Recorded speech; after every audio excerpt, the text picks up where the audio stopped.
Selamat pagi, bertemu kembali dengan saya Bapak Janes Yotang di pelajaran agama Katolik kelas 5. Pada hari ini kita akan mempelajari bab 1 bagian B, perempuan dan laki-laki dipanggil untuk berkembang.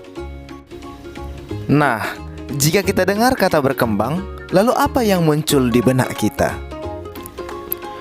Apa kita memikirkan balon? Tidak ya, tidak demikian yang saya maksud ya anak-anak ya.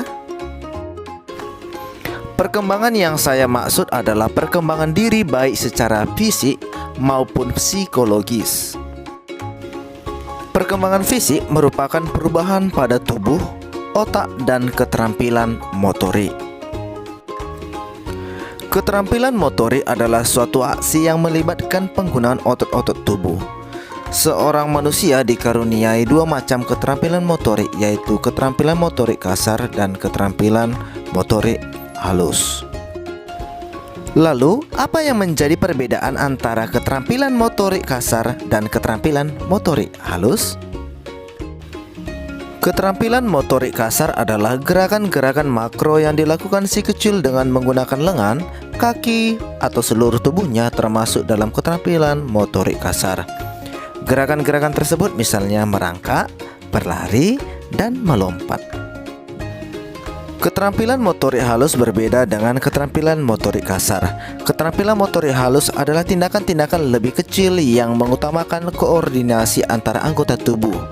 Contohnya, gerakan motorik halus yang sering diperlihatkan oleh seorang bayi adalah mengambil sesuatu di antara jari dan ibu jari, memainkan jari kaki di pasir, dan menggunakan bibir serta lidahnya untuk merasakan rasa dan tekstur sebuah benda. Perubahan pada tubuh ditandai dengan pertambahan tinggi, berat, pertumbuhan tulang, dan otot pada diri manusia.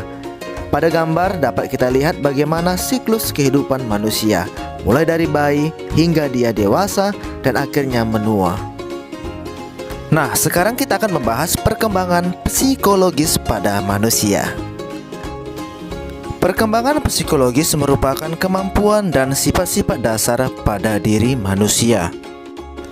Dalam hal ini, kita akan membahas kemampuan atau bakat yang ada pada diri manusia. Perkembangan bakat atau kemampuan dibagi menjadi dua bagian, yaitu perkembangan yang bersifat jasmani dan rohani. Perkembangan yang bersifat jasmani contohnya kemampuan untuk bernyanyi, menari, bermain musik, dan olahraga, atau bermain bola. Sedangkan perkembangan yang bersifat rohani contohnya memiliki kemampuan untuk berdoa, mencintai Tuhan dan sesama, dan lain sebagainya. Kemampuan atau bakat yang kita miliki sejak lahir maupun didapat setelah berlatih hendaknya dapat menjadi berkat bagi diri sendiri maupun bagi orang lain. Nah, bagaimana cara untuk mengembangkan bakat atau kemampuan yang kita miliki? Pertama, kita belajar kepada orang yang ahli di bidangnya. Kedua, menumbuhkan rasa ingin tahu. Ketiga, terus-menerus berlatih secara disiplin. Keempat, rendah hati. Dan yang kelima, mohon bantuan Tuhan dengan berdoa. Dengan mengembangkan kemampuan diri, maka kita telah bersyukur kepada Tuhan akan bakat yang dianugerahkan kepada kita, sehingga menjadi berkat bagi diri sendiri maupun bagi orang lain.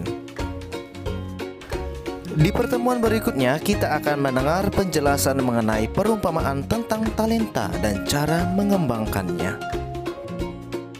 Sekian dulu pembelajaran hari ini. Terima kasih.